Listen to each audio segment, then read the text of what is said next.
Alors donc, je vais vous parler de ponctuation et fabrique du rythme dans le roman contemporain. Est-ce que ça va, le micro, là? Parce que j'ai eu des conseils avisés. C'est bon? C'est bon.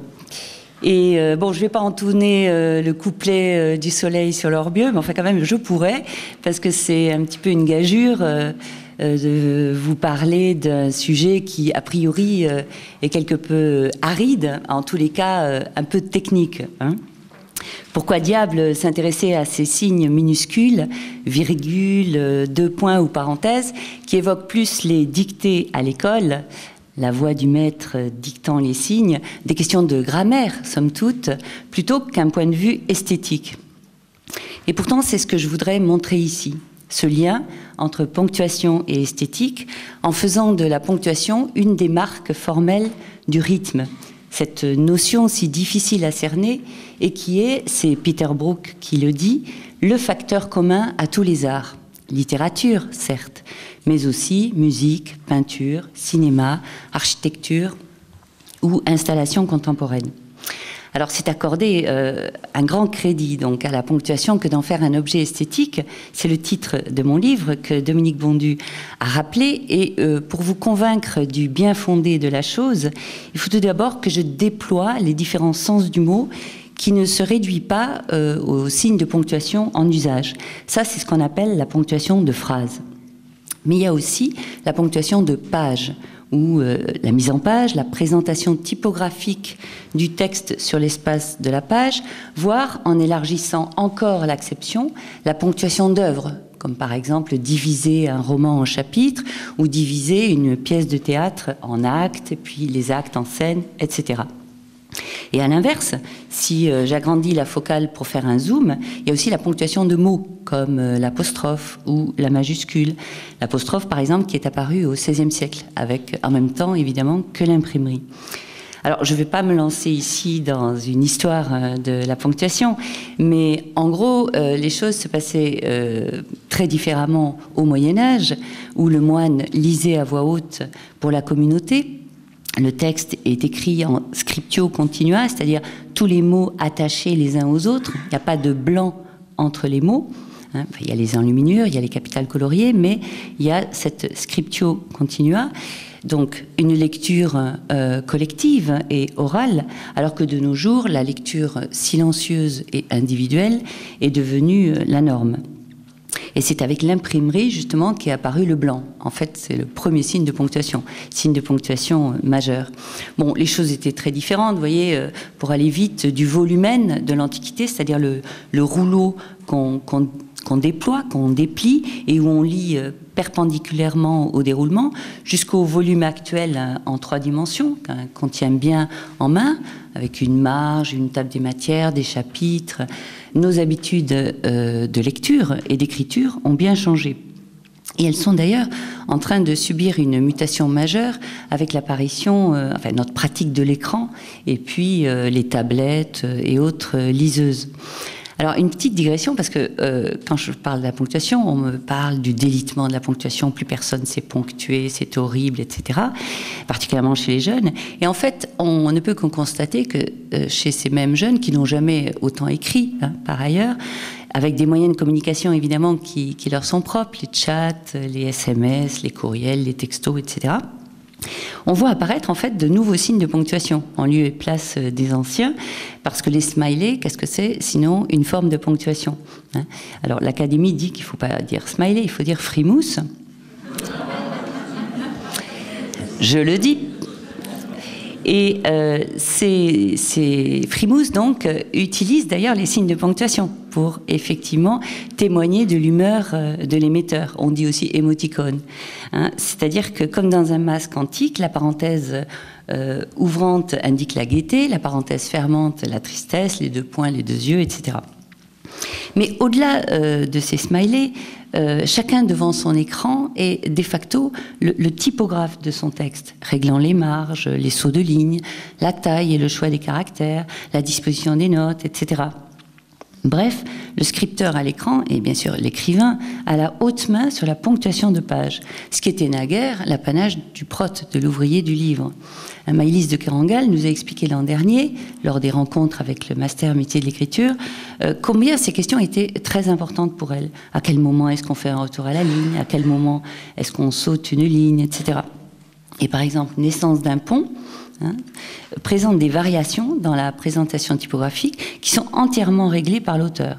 Tantôt les paragraphes sont séparés par un retour à la ligne, tantôt on a une séparation plus marquée avec un saut de ligne, tantôt pour les chapitres on a un simple saut de page, tantôt on a un titre qui s'inscrit ou non sur la belle page, la page de droite.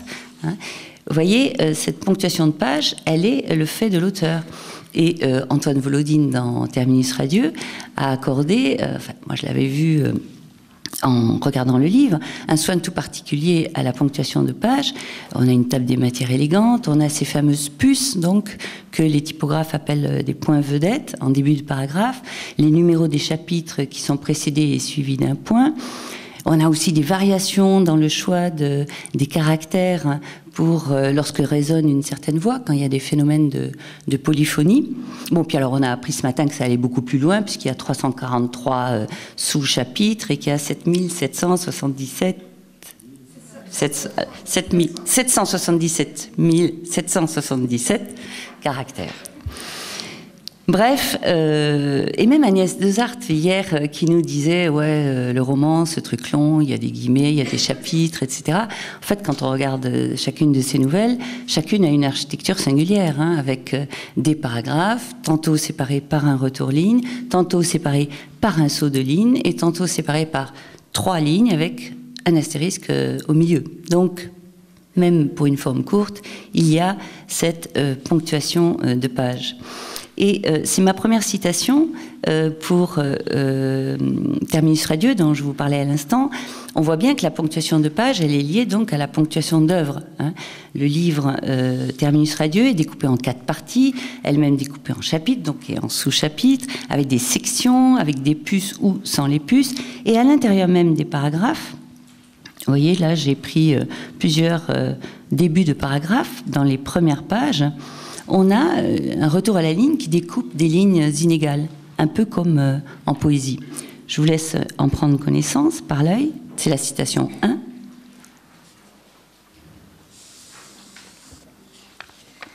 Alors je viens de dire, je vous laisse en prendre connaissance par l'œil, je ne la lis pas, parce qu'effectivement, c'est quelque chose de visuel, vous voyez, quelque chose d'écrit. La ponctuation de page, c'est la disposition du texte sur l'espace de la page. Alors que la ponctuation de phrase, les signes de ponctuation, là on est plus du côté de l'oral, du déroulement dans le temps de la lecture, qu'elle soit silencieuse ou à voix haute, des scansions, des pauses, autrement dit du rythme, j'y reviens. Ponctuation et rythme. Pour vous convaincre du lien entre les deux, il faut aussi que j'élargisse le champ au-delà du texte. C'est ce que je disais tout à l'heure. L'écrivain n'est pas seul à ponctuer son œuvre. Le musicien et le peintre ne font pas autre chose quand ils jouent avec des intervalles de sons, de formes, de couleurs, de même que le cinéaste lors du montage du film ou l'architecte qui crée un espace urbain. Et le terme de ponctuation, on le voit, a une acception tantôt temporelle, comme en musique, tantôt spatiale, comme en peinture, tantôt précisément spatio-temporelle, comme en cinéma ou en architecture. On voit immédiatement à quoi renvoie le terme de ponctuation en musique. Alors là, je ne vais pas m'étendre beaucoup, puisque c'est un des passages qu'ont choisi les étudiants lors du premier spectacle, où l'on voit que nos signes de ponctuation ont des équivalences quasi transparentes avec les dénominations musicales, telles que pause, demi-pause, soupir, point d'arrêt, point d'orgue, phrasé, cadence, etc. Et puis, du point de vue historique, effectivement, la ponctuation, elle vient des neumes du chant grégorien. Et les neumes, c'est ces petites marques qui accompagnent la ligne du texte écrit. Claude Simon fait lui-même référence à la musique en affirmant, je cite, que les problèmes que pose la ponctuation, qui sont parmi les plus difficiles à résoudre dans l'écriture, sont étroitement liés au ton, et par conséquent à la cadence choisie, et donc en relation intime, même dans la lecture silencieuse, avec la musique. Donc on le voit ici, c'est une acception temporelle. Et c'est pareil au cinéma avec le montage, où avec le montage, c'est précisément cette opération qui permet de jouer entre le temps qui est représenté dans l'histoire, qui est raconté, et le temps filmique. Hein. Je passe. En peinture, en revanche, donc, ça va être plus spatial, cette acception, comme dans le point géométrique. Alors là, je pense à Paul Klee, alors j'ai plus le nom de Grammaire des éléments de la forme, de son ouvrage. Il parle du point comme un élément de base dont il dit qu'il est cosmique. Et on a appris hier avec Geneviève Brisac qu'un point mis au bon endroit peut ébranler le monde. C'est pas mal, ça. Donc, citation de Isaac Babel. Donc, une acception spatiale et pour l'architecte qui dessine un espace urbain, on va avoir une acception spatio-temporelle, c'est-à-dire que les places et les axes, les rues piétonnes, les voies rapides, dessinées par l'architecte, dirigent le flux des automobilistes, oriente la déambulation du piéton et ponctue sa promenade. Alors, vous voyez, du paysage à la page, de la topographie à la typographie, le passage est aisé, enfin en tous les cas c'est celui que je voudrais faire devant vous, rapprocher le parcours du promeneur de celui du lecteur qui s'avance dans le roman, qui s'avance dans la phrase, guidé par les signes de ponctuation qui balisent son chemin et rythment sa promenade. Alors, et la grammaire dans tout ça, hein, pourrait-on me dire, la norme, les règles, la dictée à l'école. Alors, c'est vrai qu'il existe quelques règles de ponctuation, mais elles ne sont pas bien nombreuses. Et comme le dit l'écrivaine Geneviève Seurat, heureusement qu'il y a des règles de ponctuation. Sans ça, on ne pourrait pas les enfreindre. Et c'est ça qui est passionnant avec cet objet. C'est précisément qu'il se situe à l'intersection entre la norme et l'usage. Autrement dit, à l'intersection de la langue et du style. Il y a du jeu, vous voyez, c'est un peu lâche, à la différence de l'orthographe. Là, hein, c'est juste ou c'est faux. Et les écrivains vont s'emparer de ce jeu pour faire de la ponctuation un espace de liberté, car, comme le dit Claude Simon encore, les règles sont à chaque fois à réinventer. Et les écrivains vont inventer leur propre ponctuation, partie prenante de leur style. Alors, long combat que cette réappropriation de cet espace par les écrivains. C'est George Sand qui a lancé le mouvement, bataillant avec ses imprimeurs pour faire respecter ses choix, une virgule ici et pas là. Et elle disait, la ponctuation doit se plier aux exigences du style. Alors, la puissante corporation des imprimeurs ne l'entendait pas de ses oreilles. Nous regrettons d'avoir à critiquer les vues tant soit peu fantaisistes de la grande prosatrice, dit le journal de la typographie en 1876, mais c'est pour nous un devoir. La ponctuation a une part trop importante à la clarté de notre langue, comme de toutes les langues d'ailleurs, pour l'abandonner aux caprices des écrivains qui, la plupart, n'y entendent pas grand-chose. On verrait de belles choses si on laissait aux auteurs la responsabilité de leur ponctuation. Bon, en fait, George Sand aura gain de cause et on verra s'épanouir au XIXe ce qu'on peut appeler une ponctuation littéraire. On peut remonter le micro. Et de nos jours, si certains auteurs doivent encore batailler avec leur éditeur et avec les imprimeurs pour faire respecter leur choix, la ponctuation est quand même plus ou moins reconnue comme une des marques de l'auteur. Alors, un des meilleurs exemples, c'est la publication de Proust, de La Recherche du temps perdu, dans ce monument qui est la collection de la Pléiade, à quelques 30 ans de distance, parce qu'il y en a eu deux.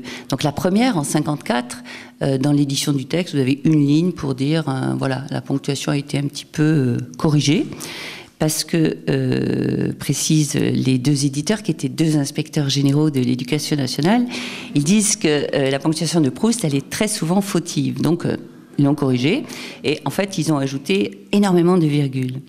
Et la deuxième, vous voyez l'idée, quoi, Proust est un cancre, on va corriger. Et la seconde est dirigée par Jean-Yves Tadier, quand Proust est tombé dans le domaine public, donc en 89. Il a rétabli la ponctuation authentique, enfin autant que faire se peut, puisque les derniers volumes sont posthumes. Mais quand même, dans cette édition-là, sont enlevées toutes les virgules qu'avait ajoutées Clara Queffery. Donc, l'invention de cette ponctuation littéraire au XIXe, juste pour resituer un peu, elle a été menée tant par les prosateurs que par les poètes. Parce qu'effectivement, les choses se présentent différemment, pour faire vite, selon le genre littéraire. prose ou poésie. Vous voyez, les calligrammes d'Apollinaire, ou bien l'œuvre maîtresse de Mallarmé, qui est Un coup de dé, donne une bonne idée de ce que les blancs peuvent induire en poésie, comme une partition pour l'œil. Le poème se donne comme un instantané sur la page, les vers se disposant sur le blanc à la manière d'un tableau. C'est-à-dire que l'œil perçoit le texte avant même de le lire. Il le perçoit comme une image avant de le lire. Certains romanciers font parfois de même. Par exemple, Claude Simon, dans le début de Un jardin des plantes, Le jardin des plantes, c'est comme un feu d'artifice typographique. On dirait que le curseur a bougé sur la page et vous avez donc des paragraphes comme ça qui se détachent sur la page. On ne sait pas trop dans quel ordre les lire. Ils se détachent comme autant de tableaux du peintre dont il est question dans Le jardin des plantes, Novelli. Mais en fait, ces jeux sur la disposition du texte sur la page sont quand même rares en prose parce qu'ils sont difficiles à lire. Vous voyez, ils désorientent profondément le lecteur. Alors pourquoi? Parce que ça tient à la nature intrinsèque de la prose, du roman, donc, puisque c'est l'objet de ce banquet. Compacte, ininterrompue, la prose romanesque, elle est tendue vers l'avant, comme le veut d'ailleurs l'étymologie du terme. Prosa, dans prosa Horatio, qui vient de prosus, prosa, prosum, ça veut dire qui va en ligne droite. La prose, elle va son train de page en page, elle saute de l'une à l'autre sans effort, sans solution de continuité. C'est-à-dire qu'un roman se parcourt, se dévore parfois, se feuillette toujours. Ainsi, la forme fixe de la page en poésie s'oppose à l'élan du roman, pris dans le mouvement, pris dans le temps. C'est ce qu'on disait ce matin. C'est que le roman, évidemment, est un art du temps. Et l'unité et l'énergie motrice de cet art du temps, c'est la phrase. La phrase, elle est en effet animée par un mouvement qui va de l'avant, qui pousse en avant, jusque dans le surplace que créent les tirets, où il suffit de se laisser porter, jusque dans les chicanes des points-virgules ou les ronds-points des deux points. C'est un mouvement vers l'avant, même s'il est parfois suspendu par l'espace temporel de la parenthèse.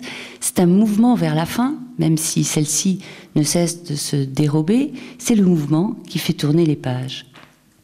La phrase, elle a ainsi une allure, je reprends ce mot très juste à Jean-Paul Gou, elle a une allure au sens de forme, vous voyez, silhouette, mais aussi une allure au sens du rythme qu'elle insuffle.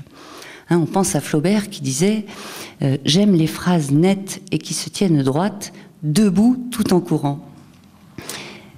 Rhythmos, en grec, si on reprend la définition de Platon dans les Lois, c'est une forme dans le temps. Une forme dans le temps, c'est très exactement ce qu'est une phrase. Alors la phrase, retour à l'école, c'est cette unité syntaxique qu'on apprend à découper selon l'analyse logique ou à figurer sous forme d'arbre linguistique au tableau. Mais ça, c'est le cadre statique, si vous voulez, de l'analyse grammaticale. Mais en fait, la phrase, c'est aussi un cadre temporel, avec un début, avec une fin. Bref, c'est une forme qui se donne dans le temps. Cette forme, elle nous est donnée à sentir dans son déploiement dans Réparer les vivants, le dernier livre de Maëlys de... non pas l'avant-dernier livre de Maëlys de Kerangal, lorsque nous sommes avec Marianne, qui écoute le médecin, Révol, lui annoncer que son fils est dans un état grave. Vous l'avez pas, celle-là.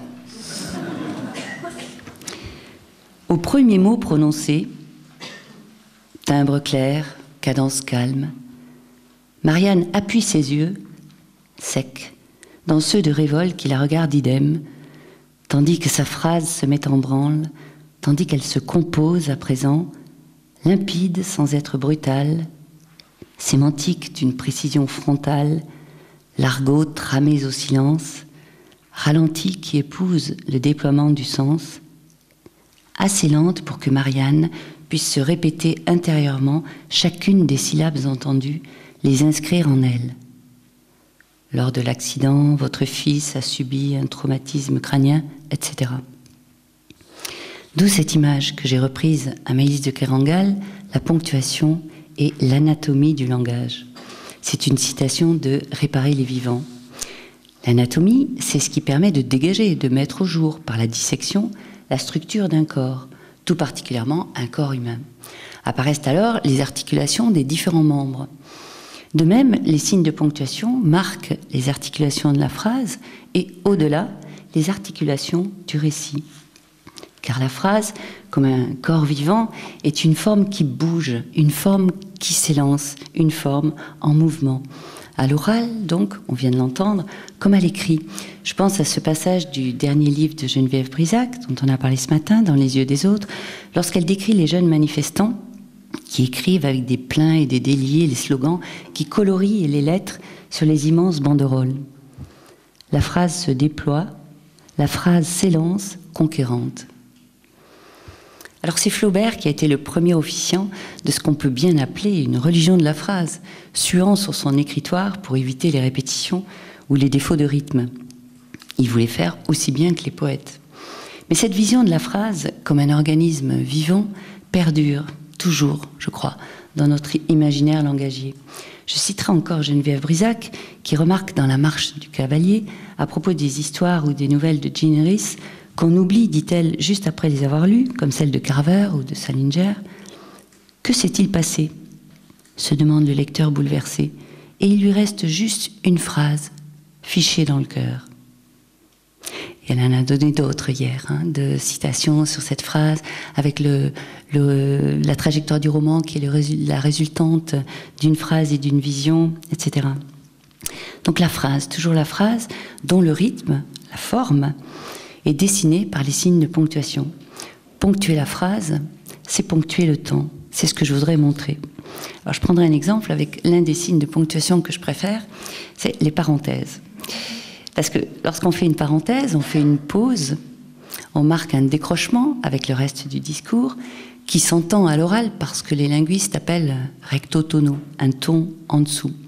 On glisse, l'air de rien, une information qui est peut-être la plus importante, c'est ce que Proust appelle l'art de l'incidente. Je vous lis le passage, vous l'avez pas ?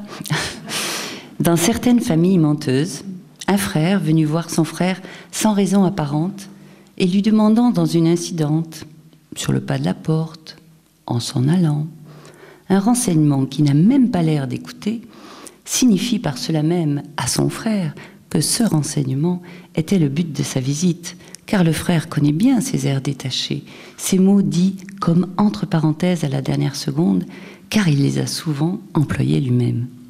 Alors cet art de l'incidente, Proust le pratique en tant que romancier, si vous voulez, du point de vue de la narratologie. Par exemple, un des personnages majeurs, c'est Swann. Or, on apprend qu'il est juif, ou qu'il s'est marié, ou même qu'il meurt, dans une parenthèse, l'air de rien. Hein. Bon, mais ça, c'est pas tout à fait mon propos aujourd'hui. Ce que je veux dire avec cette histoire de parenthèse, c'est quand on fait une parenthèse, on module son discours, donc on décroche un commentaire ou une correction sur ce qu'on vient de dire. C'est un peu comme si les parenthèses, si vous voulez, permettaient d'écrire sur plusieurs lignes à la fois, un peu comme la portée pour les musiciens, ou comme si c'était une note de bas de page remontée et insérée dans le texte. Un peu comme ces liens hypertextes à l'écran, vous savez, quand on peut cliquer sur un mot surligné et on va avoir des précisions, des informations supplémentaires. En fait, ces liens hypertextes, ils nous expliquent au sens étymologique, explicar, et déplier, dérouler, pour justement mieux expliquer. Alors, voyez l'image, c'est comme si la parenthèse, si vous voulez, s'ouvrait sur une troisième dimension, la dimension verticale, celle que les linguistes appellent l'axe paradigmatique. La pause, donc, qu'instaure la parenthèse, infléchit alors le cours de la phrase. Et ce que je voudrais montrer, c'est que suspendre le cours de la phrase, c'est suspendre le cours du temps. Parce que cette troisième dimension que déplie la parenthèse dans le texte s'ouvre sur la quatrième, comme dans la citation que vous avez, la citation 2, qui est une citation sur l'Église, lorsque le narrateur enfant s'avance dans l'Église et qu'il est sensible à toutes les strates du passé qu'offre l'édifice.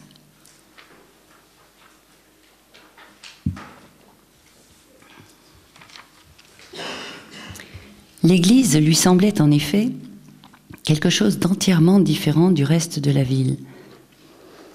un édifice occupant, si l'on peut dire, un espace à 4 dimensions, la 4e étant celle du temps, déployant à travers les siècles son vaisseau qui, de travée en travée, de chapelle en chapelle, semblait vaincre et franchir non pas seulement quelques mètres, mais des époques successives d'où il sortait victorieux.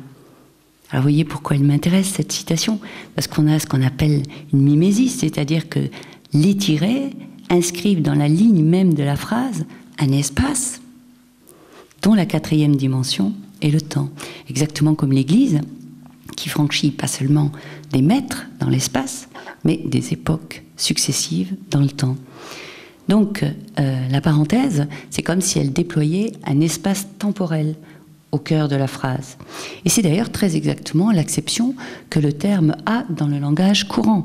Parce que quand on dit faire une parenthèse dans sa vie, en fait, on désigne un moment qui ne fait pas partie du cours normal de l'existence.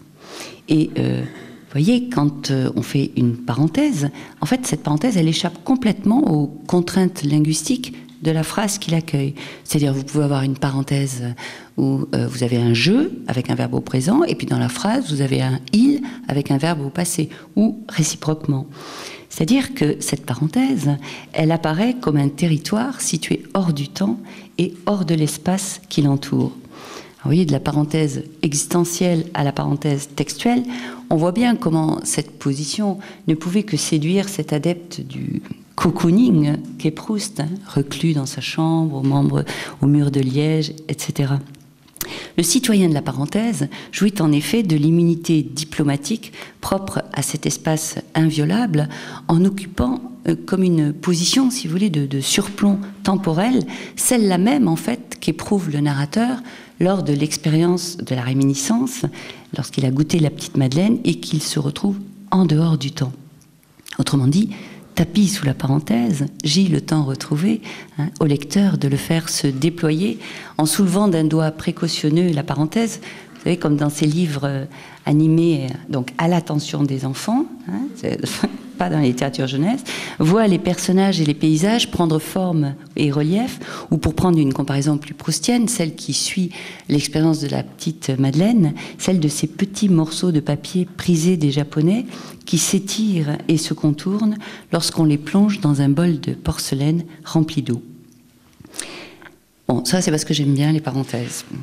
Mais de façon générale, au-delà des parenthèses, ce que je voudrais montrer, c'est que l'écrivain use des signes de ponctuation pour canaliser, pour endiguer, pour orienter le flot de la prose. Le suspendant ici, le relançant là, à tel moment indiquant un chemin de traverse avec une note de bas de page, et à tel autre ouvrant un boulevard. Le lecteur marche alors dans la phrase ponctuée par les signes, courant parfois jusqu'au point final et parfois s'installant, l'espace d'un moment, dans le suspens de la parenthèse. Ainsi, la longue phrase de Proust, donc vous le savez, qui se gonfle souvent d'une parenthèse parfois plus longue qu'elle, c'est comme une pâte qui lève, enfin il faudrait dire une pâte feuilletée, parce que les parenthèses délimitent ou distinguent différents plans. Cette phrase, donc, elle semble tout entière vouée à différer sa fin. Mais si la phrase de Proust ne veut pas ou ne peut pas s'arrêter, elle ne fait en fait que retarder une échéance qu'elle sait inéluctable, celle du point final, repère tangible et inamovible. Elle semble vivre dans l'attente de ce point final qu'elle repousse indéfiniment, comme Proust repoussait indéfiniment le moment d'apposer le mot « fin » à ses écrits.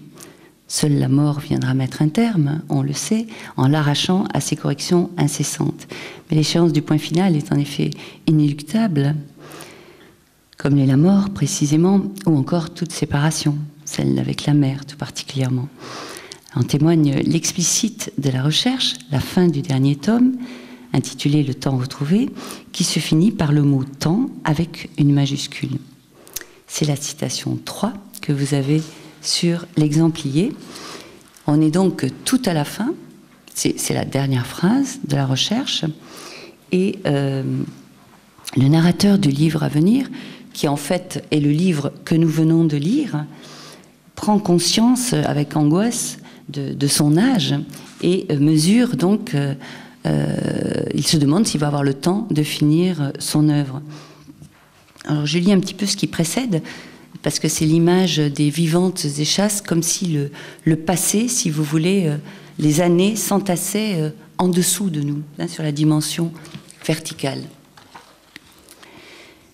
J'éprouvais un sentiment de fatigue et d'effroi à sentir que tout ce temps si long, non seulement avait, sans une interruption, été vécu, pensé, sécrété par moi, qu'il était ma vie, qu'il était moi-même, mais encore que j'avais à toute minute à le maintenir attaché à moi, qu'il me supportait, moi, juché à son sommet vertigineux, que je ne pouvais me mouvoir sans le déplacer comme je le pouvais avec lui. J'avais le vertige de voir au-dessous de moi, en moi pourtant, comme si j'avais des lieues de hauteur, tant d'années, comme si les hommes étaient juchés sur de vivantes échasses, grandissant sans cesse, parfois plus hautes que des clochers, finissant par leur rendre la marche difficile et périlleuse, et d'où tout d'un coup ils tombaient. Je m'effrayais que les miennes fussent déjà si hautes sous mes pas. Il ne me semblait pas que j'aurais encore la force de maintenir longtemps attaché à moi ce passé qui descendait déjà si loin.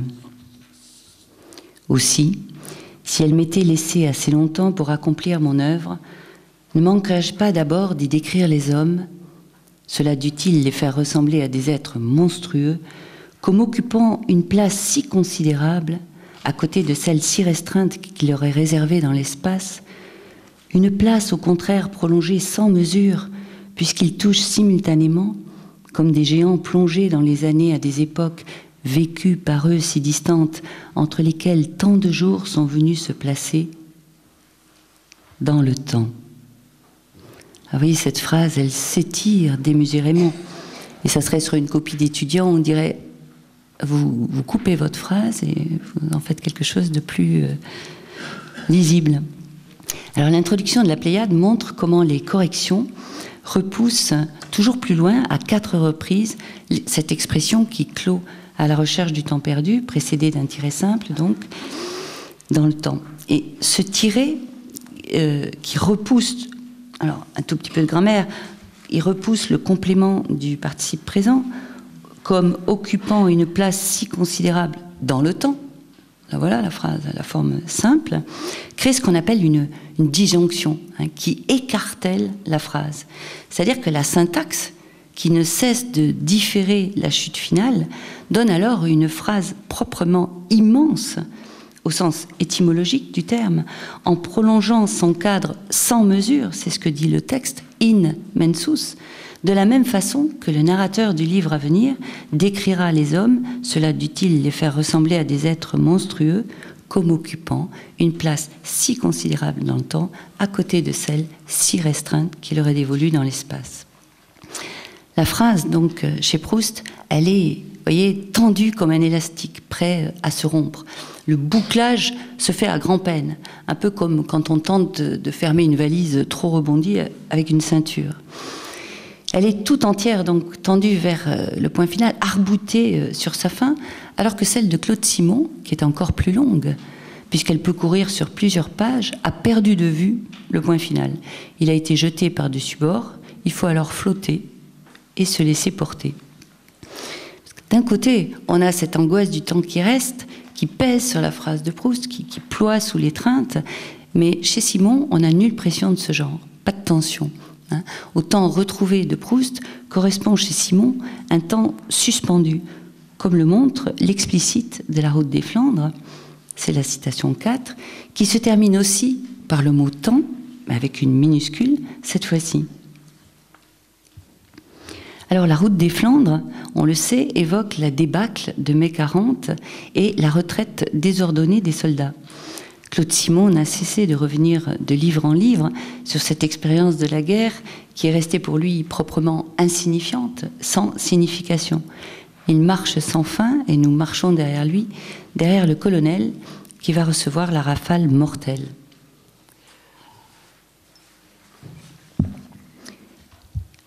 Mais l'ai-je vraiment vu, ou cru le voir, ou tout simplement imaginé après coup, ou encore rêvé? peut-être dormais-je, n'avais-je jamais cessé de dormir, les yeux grands ouverts en plein jour, bercé par le martèlement monotone des sabots des 5 chevaux, piétinant leurs ombres, ne marchant pas exactement à la même cadence, de sorte que c'était comme un crépitement, alternant, se rattrapant, se superposant, se confondant par moments comme s'il n'y avait plus qu'un seul cheval, puis se dissociant de nouveau, se désagrégeant, recommençant, semblait-il, à se courir après, et cela ainsi de suite.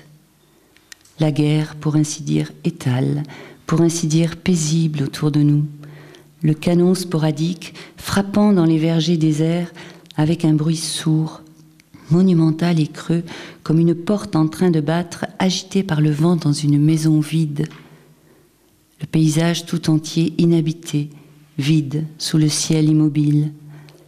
Le monde arrêté, figé, s'effritant, se dépiotant, s'écroulant peu à peu par morceaux comme une bâtisse abandonnée, inutilisable, livré à l'incohérent, nonchalant, impersonnel et destructeur travail du temps. Alors, vous voyez, c'est une phrase longue comme celle de Proust, mais c'est pas du tout le même rythme. On a un effet d'envoûtement qui se fonde sur ces échos semblables à ceux que font résonner les sabots, martèlement, crépitement, tout cela renforcé par l'assonance insistante des participes présents en « en » qui seuls font avancer la phrase. Il n'y a pas de verbe conjugué, ni au présent, ni au passé, ni au futur, à peine au début. Et ces participes présents, en fait, je viens de dire qu'ils font avancer la phrase, mais en fait, ils lui font faire du surplace. Hein. Ça, c'est grammaire et vision du monde, parce que si on définit d'un point de vue linguistique le participe, on dit qu'on a un aspect imperfectif, c'est-à-dire que l'action, elle est saisie de l'intérieur, en train de se faire, si vous voulez. Elle ne s'inscrit pas dans une suite chronologique. Et donc, ce qui fait qu'on échappe au temps des horloges, c'est très exactement ce que voulait Claude Simon. Et les participes donc suspendent le cours du récit, qui s'achève d'ailleurs dans une lente immobilisation sur le monde arrêté, figé, sous le ciel immobile. Et de même qu'on a très peu de verbes conjugués, on n'a quasiment pas de signe de ponctuation, à part la simple virgule, qui subsume sous son aile tous les autres signes, sauf le point final qui clôt le livre. Alors, je citerai un entretien de 89 après la parution de l'Acacia de Claude Simon qui s'explique sur cet usage des signes. Je n'ai pas pu mettre un seul point dans le chapitre de l'Acacia où je décris la mort de mon colonel. Là, vraiment, c'était une telle mélasse, c'était tellement informe et chaotique que je pouvais tout juste placer des virgules. J'avais déjà raconté le même épisode dans La Route des Flandres, mais avec des points, c'est-à-dire des arrêts. Je trouvais que ça traduisait mal cette impression de débâcle infini. Et donc, c'est un petit peu ce qu'on a dans cette fin, hein, où on a ce long passage qui reste imponctué. Et le vertige qui est suscité fait perdre de vue jusqu'au mouvement en avant du texte, qui semble s'immobiliser comme si son mouvement était pris dans le paradoxe d'Achille. C'est comme si la phrase allait sur son air, hein, on a lâché le fil du cerf-volant, il flotte dans le ciel selon sa dérive propre, et son mouvement même le fait paraître immobile. Telle la flèche de Zénon, qui n'atteint jamais son but, la phrase reste en suspens. Elle n'est pas orientée, au contraire de celle de Proust, c'est une phrase étale, comme l'est la guerre, dans un temps suspendu. Alors là, je viens de parler de phrases longues, donc on pourrait croire que cette ponctuation, elle est propre aux phrases longues, voire à une expérience négative comme celle de la guerre. N'en est rien, il suffit de jeter un œil sur le récit « Un balcon en forêt » que Gracq publia quasiment en même temps que La Route des Flandres de Simon et qui traite exactement du même thème. Gracq, on va le voir, fait cheminer sa longue phrase d'une autre façon encore, à l'aide de la ponctuation intermédiaire. Le héros, l'aspirant Grange, est affecté dans une de ces maisons fortes érigées dans les Ardennes. Il occupe le sursis de la drôle de guerre en faisant de longues marches dans la forêt, en attendant la fin de l'histoire, avec un petit H ou avec un grand H, parce qu'il la connaît déjà, la place forte sera emportée en quelques heures, hein, c'est la débâcle de mai 40, dans les dernières pages du récit. Il lui semble, dit le texte, qu'il marche dans cette forêt insolite comme dans sa propre vie. Le texte épouse les lignes du paysage tel que le découvre Grange au fil de ses promenades. Les points-virgules et les deux points dessinent les détours du chemin et jalonnent les promenades. Chez Braque, on n'a pas de longue parenthèse. C'est au contraire cette ponctuation intermédiaire, point-virgule, deux points, qui bat la mesure et qui marque les temps du cheminement. Graque lui-même évoque de façon très suggestive ces signes de ponctuation, c'est en lisant, en écrivant. Il voit dans le deux points un économiseur péremptoire et expéditif qui laisse la trace d'un menu court-circuit. Ça va plus vite qu'avec une conjonction de coordination. Du tiret simple, il dit qu'il oblige la phrase à cesser un instant de tendre les rênes. Mais l'usage du tiret est bien différent du tiret dont use Proust. Chez Proust, ça charge dangereusement la barque de la phrase, qui est déjà instable. Voyez ? Donc, pour vous montrer cet usage, c'est la citation 5 de cette ponctuation intermédiaire. Ce que je veux montrer tout simplement, c'est que le tiret, il ne prend pas place à la fin, mais au milieu de la phrase. Et ça crée un balancement binaire bien symétrique, une belle période bien équilibrée. Quand Grange braquait un instant devant lui sa torche électrique, le cône de lumière tirait de l'ombre violemment les arceaux serrés des branches basses qui se soudaient au-dessus du layon en une voûte de brindilles. On cheminait là, perdu, comme un insecte dans l'arrêt d'une fourrure. Quand il éteignait sa lampe, peu à peu, du cœur de la nuit noire, transparaissait au-dessus de sa tête une coulée longue et faiblement phosphorescente qui se déchirait aux pointes des arbres. Alors, vous voyez, le balancement binaire, évidemment, il est marqué par la répétition de la formule syntaxique, quand Grange braquait sa torche, quand il éteignait sa lampe, mais on voit bien comment les signes de ponctuation rééquilibrent la phrase dans un mouvement de symétrie. On a des boucles, des échos, des balancements, ça tourne, c'est rond comme une période classique. La toupie qu'on lance, dit Lorenzaccio, le personnage éponyme de la pièce de Musset qui se moque de la rhétorique. Il dit une belle période, on lance la toupie. Et effectivement, loin de l'équilibre précaire de la phrase de Proust, où on a quelque chose comme une écriture sur le fil, celle de Gracq, la période de Gracq, elle ne perd jamais son assiette. Vous savez, c'est comme les culbutos, là, on peut les faire partir, tac, tac, tac, ça revient toujours. Donc ici, on a des signes de ponctuation qui jalonnent un cheminement sans hâte, au terme duquel le point final arrive à son heure, si je puis dire, alors que chez Proust, il survient de justesse, au tout dernier moment, si je puis dire. C'est-à-dire qu'au temps retrouvé de Proust et au temps suspendu de Claude Simon, ici on a un temps mesuré. Marcher dans la forêt, marcher dans la phrase, le lecteur suit le pas souple et sûr de Grange, il va cheminant sous la voûte des arbres dans le promenoir de la phrase. Alors que chez Simon, la phrase, elle déroule sans secousse sa bobine, le fil étant de temps en temps rembobiné quand les chevaux est vide, en fin de paragraphe par exemple, quand on a 3 points de suspension, et dans le tramway.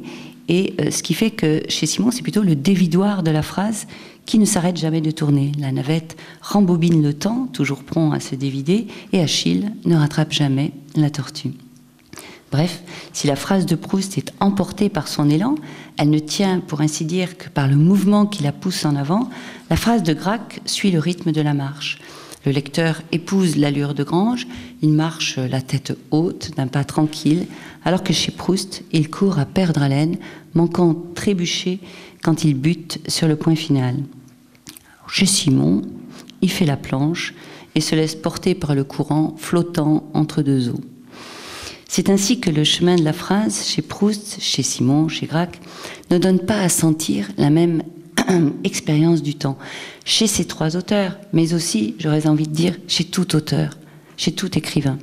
Quel que soit le rythme créé, et il est différent d'un auteur à l'autre, il peut même être différent d'une œuvre à une autre, le seul fait qu'on l'entende signe l'écriture. C'est une question de fréquence. C'est-à-dire que dès l'Incipit, on entend ce rythme qui nous porte. Il est dans la voix qui nous enveloppe dès les premières phrases. Alors, je pense que je vais devoir écourter, mais c'est vrai qu'on a eu un quart d'heure de battement. Je vais écourter quand même. Alors, je voulais prendre quelques-unes des œuvres que nous avions travaillées avec les étudiants. Par exemple, Mécanisme de survie en milieu hostile, donc, où Olivia Rosenthal, dès l'Incipit, alors j'avais préparé la lecture de l'Incipit, mais je ne vais pas la lire, elle fait entendre un rythme heurté, staccato, vous voyez, comme on dit en musique, c'est-à-dire en jouant chaque note détachée. C'est un rythme qui est fondé sur une ponctuation épurée, tranchante, comme le récit lui-même. Pas de tiret, pas de parenthèse, pas de point de virgule, encore moins de suspension chez Rosenthal. Des points, des virgules. Hein, peu de signes. Donc ce sont eux qui dessinent ce rythme martelé qui nous prend à la gorge dès le premier chapitre, donc intitulé « La fuite ».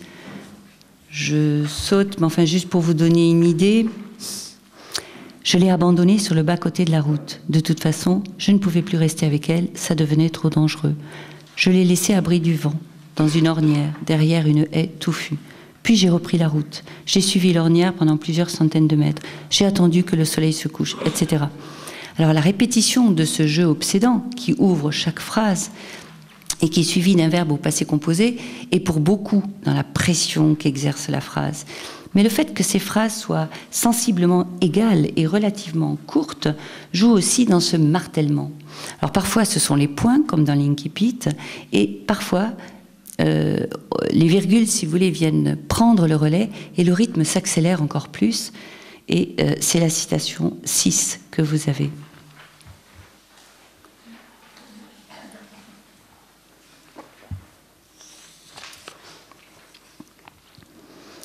Alors là, c'est un peu plus loin, on est au milieu.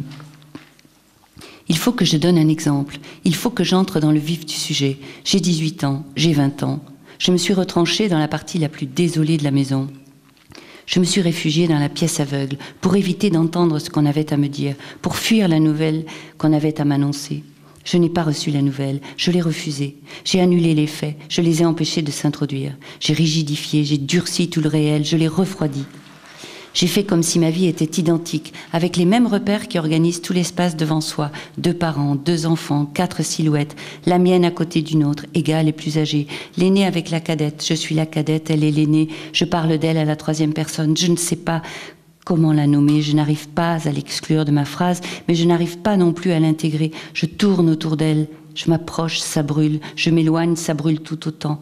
Elle est entrée dans mes rêves et elle y est restée. Sa disparition a changé le rapport que j'entretenais avec les pronoms personnels. Je ne peux plus m'adresser à elle. Je suis obligée de l'inclure dans cette 3e personne qui la met loin.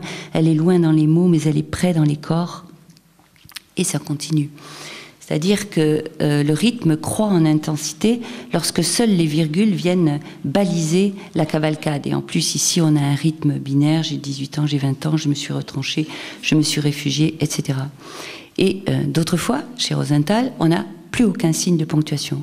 Uniquement le point final qui arrive au terme d'une course effrénée. Mais à ce moment-là, c'est la conjonction de coordination « et », ce petit mot minuscule, qui lie les propositions entre elles et qui marque le rythme, comme dans ce passage, vous ne l'avez pas, sur la partie de cache-cache. Alors j'effectue des coups, je vais faire une coupe sombre, je vais simplement donner le début et la fin. Mais c'est un des passages qui a été lu par les étudiants. Alors je sors de ma cachette et je lève les yeux vers le ciel et je marche dans l'herbe et je dévale la pente et je traverse la rivière et je me plonge dans la mare et je monte vers les collines et je rejoins le petit bois et je cours vers une clairière et je m'étale dans la mousse et je m'allonge, bras éclatés, sourire aux lèvres et je vois la terre tourner et j'ai le vertige et il y en a qui s'approchent et il y en a qui viennent et il y en a qui sont autour de moi et il y en a qui se penchent. Et je leur fais des signes et ils ne répondent pas, et ils ne me voient pas, ils ne me désignent pas, ils ne me nomment pas. Et j'attends encore et presque sans espoir qu'ils viennent et me trouvent et me reconnaissent et me recueillent et me donnent mon nom ou un autre, n'importe quel nom, pourvu qu'ils mettent fin à ma victoire. Vous voyez, on est emporté dans cette course-poursuite, dans cette traque, comme le dit le chapitre, et l'urgence de l'angoisse nous saisit dès les premières pages et nous fait courir avec le jeu pour fuir les hordes et autres ennemis.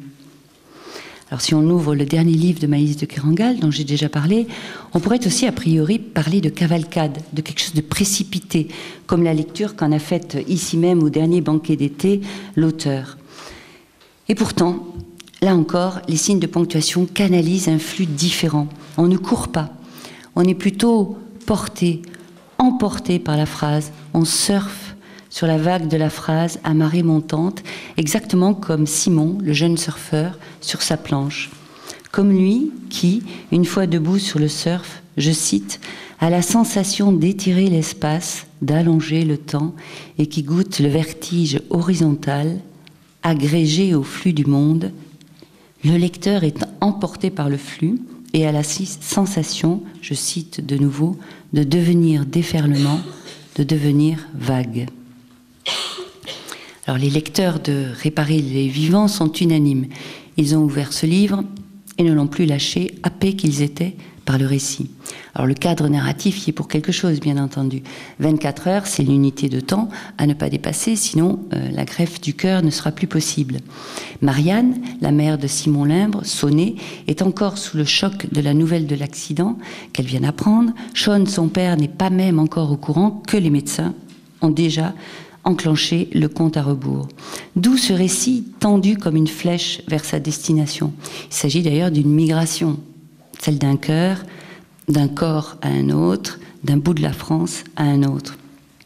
Et de la trajectoire du lecteur à la trajectoire des personnages, le roman est proprement cet objet en mouvement jusque dans la trajectoire de la phrase.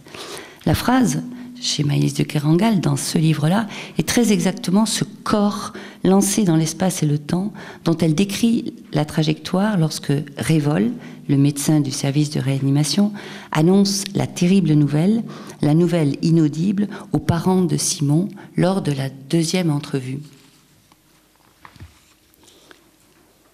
Le docteur Révol recommence. Les fonctions de la vie de relation, autrement dit la conscience, la sensibilité, la mobilité de votre fils sont abolies. Révol déroule, comme s'il procédait par accumulation de preuves.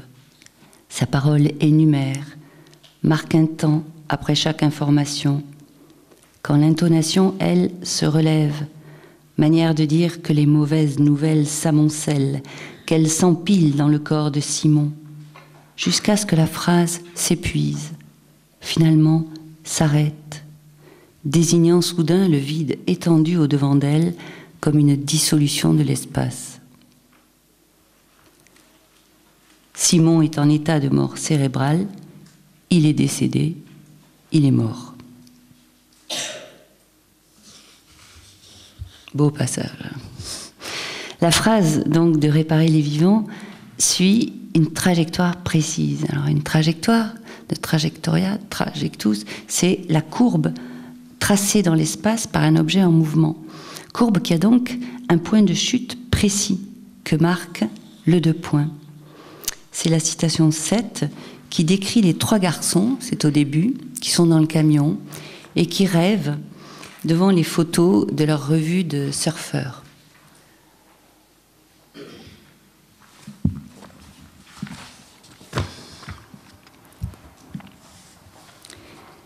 Ils y pointent des images d'un index fervent. Là, ils iront là un jour, peut-être même l'été prochain. Les trois dans le camion pour un surf trip de légende. Ils partiront à la recherche de la plus belle vague qui se soit jamais formée sur Terre. Rouleront en quête de ce spot sauvage et secret qu'ils inventeront comme Christophe Colomb a inventé l'Amérique. Et seront seuls sur le line-up quand surgira enfin celle qu'ils attendaient, cette onde venue du fond de l'océan, archaïque et parfaite, la beauté en personne. Alors le mouvement et la vitesse les dresseront sur leur planche dans un rush d'adrénaline, quand sur tout leur corps et jusqu'à l'extrémité de leurs cils perlera une joie terrible. Et ils chevaucheront la vague, rallieront la terre et la tribu des surfeurs, cette humanité nomade aux chevelures décolorées par le sel et l'éternel été, aux yeux délavés, garçons et filles n'ayant pour tout vêtement que ces shorts imprimés de fleurs de tiare ou de pétales d'hibiscus, ces t-shirts turquoise ou orange sanguine, n'ayant pour tout soulier que ces tongs de plastique, cette jeunesse lustrée de soleil et de liberté. Jusqu'au rivage, ils surferont le pli. Alors vous voyez, la phrase, elle monte, accumulant les verbes au futur, et les virgules peinent à déplier les projets des garçons qui se bousculent. Elle épouse le rythme précipité des propos qui sont insérés directement dans le récit, sans guillemets. Le flot qui se déverse suit des balises, c'est ce que j'ai mis, je crois, en gras, le « alors », qui déploie l'image des 3 surfeurs qui se relèvent sur leur planche, et surtout, ce « et » précédé d'une virgule qui réoriente le cours de la phrase et qui est différent du « et » qu'on a à la ligne au-dessus. Ce « et » précédé d'une virgule, donc « et ils chevaucheront la vague », fait décoller le passage, qui quitte alors quelque peu le cadre de l'histoire, de la diégèse, 3 garçons dans le camion, en ouvrant la voie à une description générale de la tribu des surfeurs. Ce flux, comme la vague qui meurt sur la grève, vient enfin buter sur le 2 points qui en marque la retombée nette. Ainsi, s'il est empreint de la même précipitation que celui de mécanisme de survie, le rythme de réparer les vivants est canalisé, orienté. C'est que l'écriture de Maëlys de Kerangal est une écriture charpentée. Les temps sont clairement marqués, les tournants indiqués, et la chute s'accroche aux 2 points qui verrouillent la clausule. Vous voyez, c'est d'un auteur à un autre, la forme de la phrase, son cheminement, nous donne à sentir le temps dans sa durée, dans son déroulement, bref, nous donne à entendre un rythme, celui-là même, donc, que marquent les signes de ponctuation. C'est-à-dire que le sens de la phrase, sa direction, informe son sens, sa signification. Le sens que véhicule la phrase s'exprime tantôt dans les tours, les détours et les retours des parenthèses, figure de la rétrospection, l'introspection, tantôt retentit en écho symétrique aux 4 coins de la belle période classique, tantôt, je cite Réparer les vivants, est lancé telle la bille d'acier sous la vitre du flipper. Forme et sens sont liés, mais ça c'est le credo de la stylistique, qui cherche les formes-sens. Alors pour finir cet examen des textes, j'aimerais finir par un signe minuscule, le tiret simple. Alors, un simple tiret peut avoir un grand sens, dit Proust à Gaston Gallimard dans une lettre de 1920. Et donc, on a vu que la dernière phrase de la recherche, elle est écartelée par ce tiret simple. Chez Gracq, au contraire, c'est une question d'équilibre. Et chez Echenoz, c'est autre chose. Mais je ne sais pas si je vais avoir le temps de le montrer. C'est la citation 8, c'est 14 d'Echenoz. Alors Echenoz, c'est un récit alerte, vif, délivré sur un ton distancié, qui semble répondre à la question suivante: comment, mine de rien, dire l'horreur de la guerre? C'est-à-dire que la phrase de 14, elle s'élance en adoptant le pas cadencé du randonneur, à moins que ce ne soit le pas martial du soldat. Scandée par les chocs de la pointe métallique du bâton de marche, elle évolue alors de façon inattendue. Le marcheur fait un faux pas, sa cheville se dérobe et il manque trébucher, à moins qu'il ne décroche et ne soit fauché par une balle. C'est-à-dire qu'à première vue, comme chez Gracq, les phrases longues sont rythmées par le 2 points et le tiret. Apparemment, c'est la même chose. Mais on a un rythme bien différent de celui de Gracq, où donc c'est l'équilibre. Mais chez Echenoz, la phrase, elle va son train, elle se tient droite, mais le tiret va la faire dérailler. Il va faire entendre une dissonance, que ce soit quelque chose d'inattendu ou quelque chose qui relève de l'horreur, entre horreur nue et humour noir. Et ça, c'est particulièrement marqué quand ces phrases, elles sont à la fin d'un paragraphe ou à la fin d'un chapitre. La chute de la phrase et du paragraphe et du chapitre instaure alors un vacillement dans cette marche alerte. Alors ça, c'est la citation 8 qui est tirée du chapitre 7. Alors le chapitre 7, c'est un chapitre qui va raconter en gros la mort de Charles, le frère d'un des protagonistes du récit. Alors le chapitre 7, ça commence guilleret, c'est comme s'il y avait une petite musique de dessin animé. Ça commence comme ça. Ce moustique, à 13h, apparaît dans l'air normalement bleu. Propulsons-nous vers cet insecte. À mesure que l'on approche, il grossit peu à peu, jusqu'à se transformer en petit avion, biplan, biplace de modèle Farman F7. Les 2 hommes n'ont pas peur, étant seulement investis d'une seule mission de reconnaissance. Bref, ça commence comme ça, ça finit quelques pages, là. Il y a un autre avion qui arrive, c'est un avion ennemi, et puis évidemment, ça va très mal se finir. C'est-à-dire qu'en une seule phrase, la situation devient tout autre, puisqu'ils vont être la cible de l'avion ennemi, et on bascule de la promenade aérienne par beau temps à un combat d'esquive mortelle, jusqu'à la dernière phrase du chapitre, qui est celle que vous avez, C'est donc la citation 8.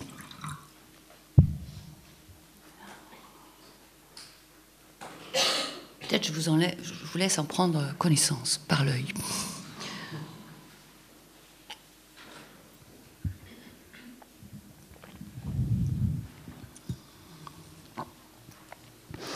Vous voyez, on a 3 unités dans cette longue phrase, séparées par le 2 points et par le tiret. On a des précisions glaçantes, des chiffres, l'impact des balles, etc.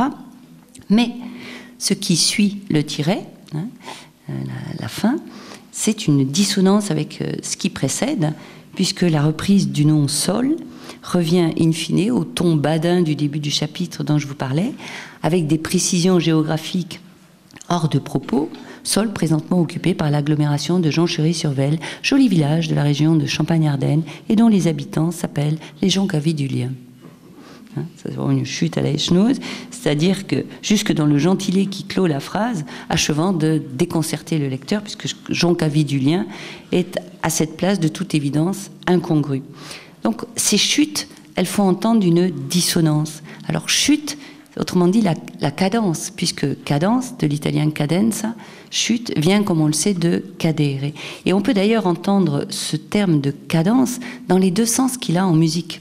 Celui donc qui renvoie à la notion de rythme, l'alternance des temps forts et des temps faibles, c'est la cadence que suit le pas du soldat, et celui beaucoup plus complexe à définir, qui est en relation avec l'harmonie. On parle alors de cadence parfaite, de cadence plagale, de demi-cadence et de cadence rompue ou cadence trompeuse, qui serait celle que l'on entend ici. Dans la cadence rompue, par opposition à la cadence parfaite, l'accord n'est pas celui auquel on s'attendait. Et ici, c'est ce détail incongru, ce détail déconcertant, pour filer la métaphore musicale, qui clôt la phrase, qui la fait vaciller et qui fait vaciller le lecteur du même coup. Chute de phrase, chute de paragraphe, chute de chapitre, autant de mises en cadence pour dire, mine de rien, l'horreur de la guerre. Et il me reste donc un dernier exemple, celui de la façon dont Maïlis de Kerangal use du tiret dans la phrase de naissance d'un pont. Ce qui m'intéresse ici, en fait, c'est bien de montrer que les signes de ponctuation n'ont pas un rôle syntaxique ou un effet rythmique bien établi. C'est ce que je disais au tout début. Il y a du jeu. Si les signes n'avaient qu'une valeur grammaticale bien établie, ce serait toujours la même chose. Donc, comme on le voit, c'est à chaque fois différent. Et d'ailleurs, j'ai pas eu le temps d'intégrer des citations des autres auteurs présents à ce banquet. Et j'ai parlé de la longue phrase découpée par le point-virgule et le 2 points chez Gracq donc, et chez Snoz. Mais il faudrait dire un mot de l'usage de ce point-virgule et de ce 2 points dont use donc Michel Julien, qu'on a déjà entendu, dans ce passage, par exemple, sur le dîner de Maria. On l'a entendu hier, je crois, ou avant-hier, je ne sais plus. Hein. Là, c'est complètement encore autre chose, parce que cet usage des signes fait progresser très lentement la phrase, comme ce repas qui n'en finit pas, ce repas qui s'éternise au fil des trous de mémoire de la vieille dame. Les 2 points dessinent les obstacles insurmontables que sont les carrés de feta qui glissent sous les doigts, les olives qui tombent sous la table avec les virgules, Ilias qui tourne l'assiette d'un quart de tour d'une phrase à l'autre, et à la fin du paragraphe, on n'est pas plus avancé, alors elle cesse de manger, tiré, elle n'a pas commencé. Donc, vous voyez, des phrases longues avec un point-virgule et un 2 points, par exemple, ou un tiret, on n'a rien dit quand on a dit ça. C'est-à-dire qu'il faut vraiment voir l'usage qu'en fait l'auteur, quoi. Et c'est bien pour ça que c'est intéressant de travailler sur un tel objet. Donc c'est différent d'un auteur à l'autre, et même c'est différent, c'est ça que je voulais montrer avec le dernier exemple, d'un livre à l'autre. Dans Naissance d'un pont, la phrase fait aussi entendre un rythme enlevé, mais c'est pas la phrase vague de réparer les vivants. Hein, c'est pas cette marée montante là du récit. C'est plutôt comme le bruit des cailloux qui sont charriés, qui sont roulés par un torrent, et cela dès l'incipit, donc parce que c'est l'incipit que vous avez dans la citation 9.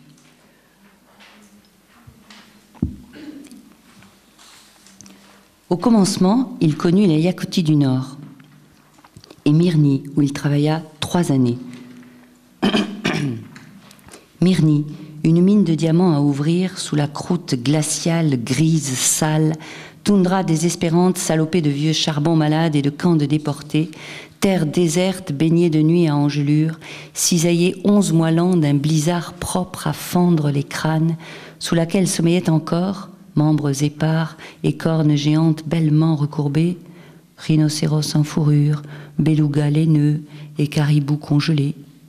Cela, il se l'imaginait le soir, attablé au bar de l'hôtel devant un alcôve fort et translucide, la même pute subreptice lui prodiguant 1000 caresses, tout en arguant d'un voyage en Europe, un mariage en Europe contre loyaux services, mais jamais ne la toucha, pouvait pas, plutôt rien que baiser cette femme qui n'avait pas envie de lui, il s'en tint à ça. Les diamants de Myrnie, donc, il fallut creuser pour aller les chercher, casser le permafrost à coups de dynamite, forer un trou dantesque, large comme la ville elle-même. On y aurait plongé tête en bas les tours d'habitation de 50 étages qui y poussèrent bientôt tout autour et, munis d'une torche frontale, descendre au fond de l'orifice, piocher les parois, excaver la terre, ramifier des galeries en une arborescence souterraine, latéraliser au plus loin, au plus dur, au plus noir, étayer les couloirs et y poser des rails, électrifier la boue, alors fouir la glèbe, gratter la caillasse et tamiser les boyaux, guetter les classes splendides. 3 ans. Alors, vous voyez, on a une série d'énumérations qui emportent le lecteur, des énumérations de noms au début sur Myrnie, toundra, terre, etc. Et une énumération de tous ces verbes qu'on a à la fin, excaver, forer, etc.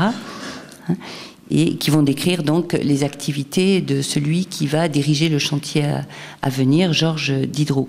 Mais ce torrent dont je parlais, il est fermement encadré au sein de l'unité que constitue le paragraphe, puisqu'on a une répétition clairement marquée, 3 années, 3 ans. C'est comme une clausule, on ferme l'écluse avant que le flux ne reparte de plus belle lorsqu'on la rouvre de nouveau. Et voilà le cadre à l'intérieur duquel va opérer le tiret en ouvrant la voie à des envolées qui rompent le rythme. Vous l'avez vu, cela, il se l'imaginait le soir, etc. Là, le tiret glisse un autre angle de vue, se focalise sur ce personnage principal dont on ne connaît encore rien, Georges Diderot, mais dans les pensées duquel on bascule. Et d'autres fois, on a ce tiret qui, c'est comme si on avait une véritable envolée lyrique, toujours quelques lignes plus bas, où on parle de Georges Diderot. On eût aimé qu'il soit en quête de lui-même, mystérieux, éperdu. On supputa une fêlure secrète, dévoreuse de Miles. On envisagea un remords, une désertion, une trahison, ou mieux encore, un fantôme de femme resté seul en métropole, sans doute auprès d'un autre et qu'il faudrait fuir. Tiret. Cette femme existe et n'a rien d'un fantôme. Elle respire bel et bien et vit auprès d'un autre. Il la retrouve parfois lors d'un passage en France. Rendez-vous dans Paris, elle arrive ponctuelle, cheveux dans la figure, yeux brillants, poches pleines, et ils sont de retour sûrement et tracent dans la ville, les corps bien disjoints mais les cœurs accordés, parlent la nuit entière dans un bar quelconque, des bières successives, les saoulant lentement si bien qu'ils s'embrassent à l'aube où l'aube pointe, ils sont dans l'amour alors, se caressent le corps, etc. On a toute une longue phrase qui ouvre la voie à l'évocation de ces retrouvailles parisiennes et qui est enchâssée dans une répétition de les on-dit sur Georges Diderot.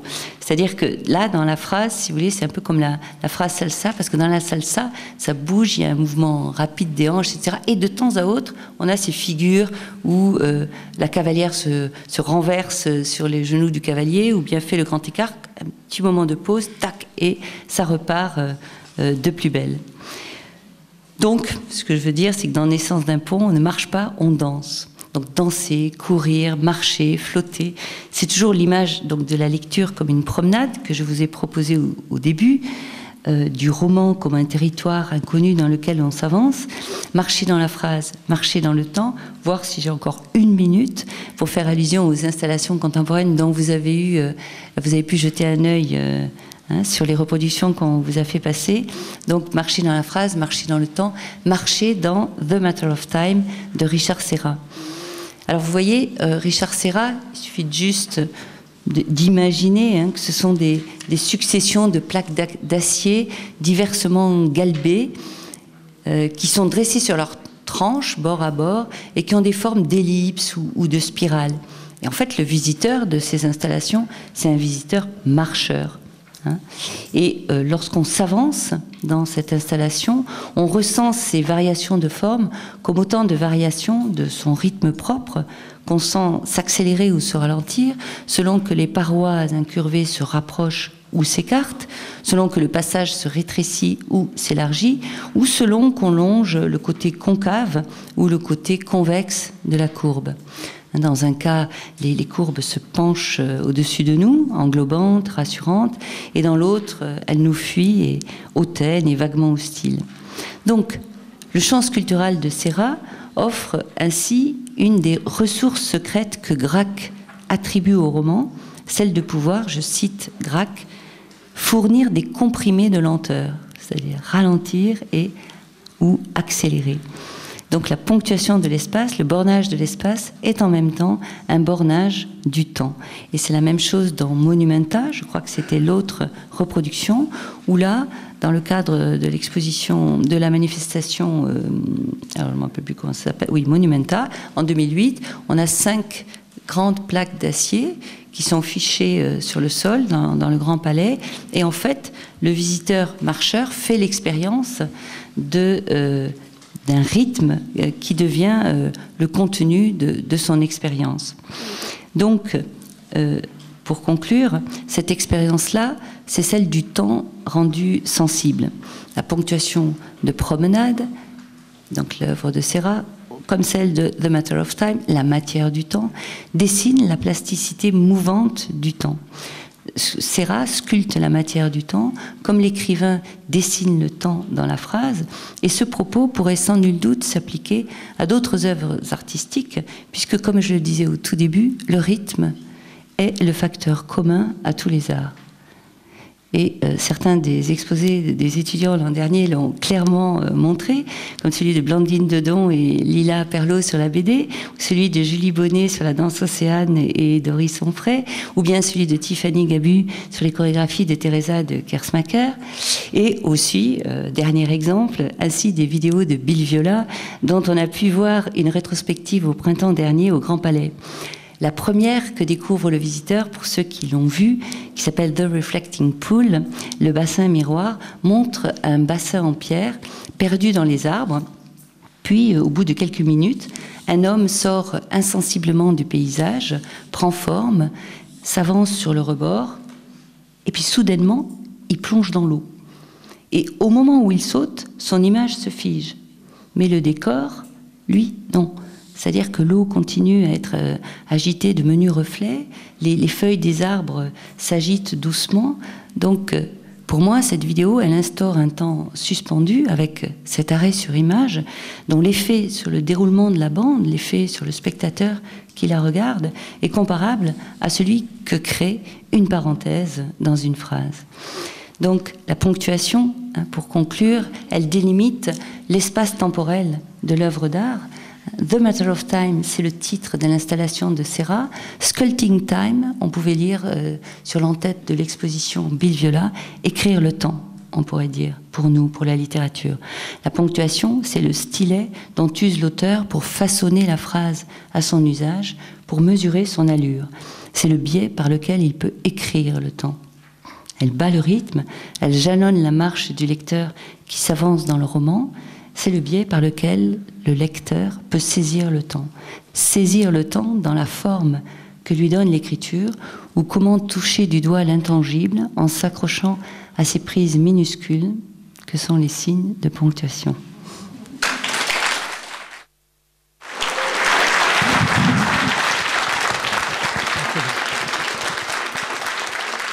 Merci beaucoup, Isabelle Sercent.